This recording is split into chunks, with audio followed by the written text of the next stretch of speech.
The White House Coronavirus Task Force met again today, had a press briefing. The headlines out of that.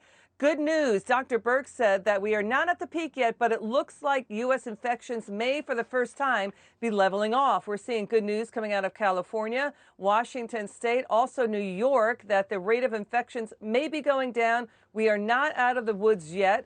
The South and the Midwest are still seeing issues as well with the COVID-19 outbreak. Let's welcome my next guest. He's a Republican from Ohio. He's also a doctor.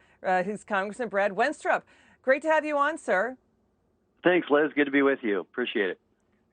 Your reaction to the seemingly good news right now. We're not out of the woods, but it seems like it's good news. Well, it does seem like it's good news, and you want to see the numbers go down. You know, the goal all along has been to beat the models, right? You would hear all these models about how bad it's going to get, and you saw the models of what happened in other countries where it went right up very high. A lot of people died and came down. We were trying to stay under that and keep our healthcare system in check and not overrun. So this is good news because that's what we've been after all along, is to come in under, start to see the trend to go down. You know, sir, do you think the United States has finally answered the wake-up call? Because ever since the 1980s AIDS crisis, infectious disease experts have testified to Congress and warned the government about pandemics. We saw that happening through SARS, through MERS, certainly through Ebola and Zika. Now the president is saying one of the toughest decisions of his life is reopening the country, possibly on May 1st. Americans may wake up to a brand new world of having to wear masks to go into work, maybe they're at their jobs. They may be tested for coronavirus, maybe new apps on their iPhones and phones to track them if they're near somebody with COVID-19. Apple and Google is talking about that. Do you think finally that Congress and the government has answered the wake-up call that's been ringing for years, that this is that we're in an age of basically a jet stream of viruses going around the world? Have we answered the wake-up call for once? Well, I certainly hope so. If we haven't learned lessons from this, I don't know if we ever will. I mean, if you think about it, it's very important that we know who and what is coming across our border if we're going to be protecting ourselves. That's one thing. And certainly we have people in politics that think the border should just be wide open. That's the wrong answer. You know, you go to other countries and they ask you all kinds of questions about your health and where you've been, et cetera, et cetera. So there'll be many new normals, but there'll be a lot of medical scientific process new normals. How we go about evaluating something and checking whether something is growing larger than you might have thought it was going to be, and how we go about handling that, how quickly we try to nip things in the bud, who's most vulnerable, who might need to be quarantined. Those types of processes will take place. But also, we've learned some lessons, too, about how we will have to manage our supply chain, right? I mean, it is imperative a national security issue. Yeah, that's true, to bring it back home. There's also, a lesson to be learned, and stop politicizing everything. Doctors and hospital workers saying stop it. They don't want everything politicized. They're saying stop the finger pointing, have the focus on where the viruses are coming out of, and that's China. So the issue here is that we've got these gruesome wet markets still up and running, possibly. Great Britain says they're still in China. China says they've cracked down. They've outlawed many of the wet markets. The other officials are saying no. Here's the issue. The president said he's going to decide next week whether or not to cut funding to the World Health Organization. Why should U.S. taxpayers be funding the WHO when it's spreading Chinese propaganda? You know, it kind of reminds me of the NATO model, where there was a certain level of responsibility that comes with everybody who's in it. And the president was big on that. It's the same thing here as far as I'm concerned. The World Health Organization is designed to try and allow us to nip things in the bud so that we can act as one set of human beings on this earth that are trying to cut out disease, et cetera, et cetera. You have to be honest.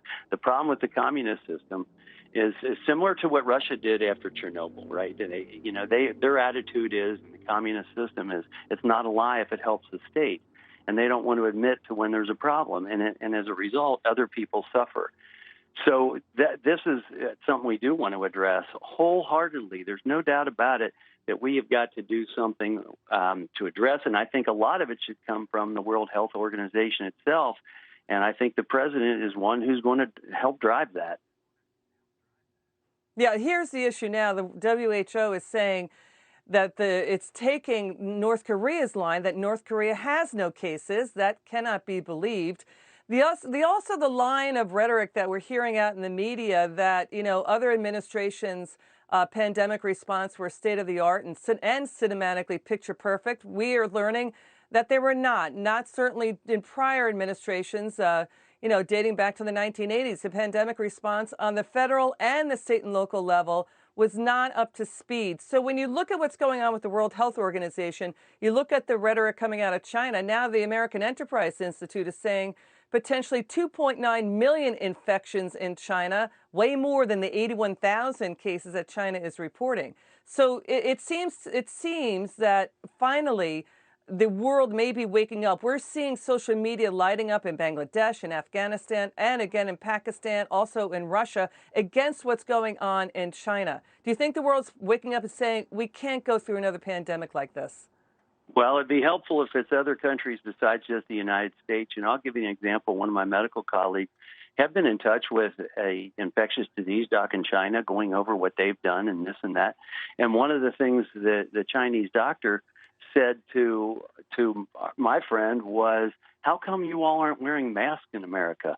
Well, the reason is, well, you have them, and you're not selling them to us, and that was a problem, and that goes back to the supply chain. But again, what they will do to their own people and keep them in the dark, they're trying to do to the world. But the world is waking up, and we're on our way. We're doing really well here, I think, as far as. If you look at HIV, it was 4 years before we had a reliable clinical test. We're moving much faster. We're going to get better at this.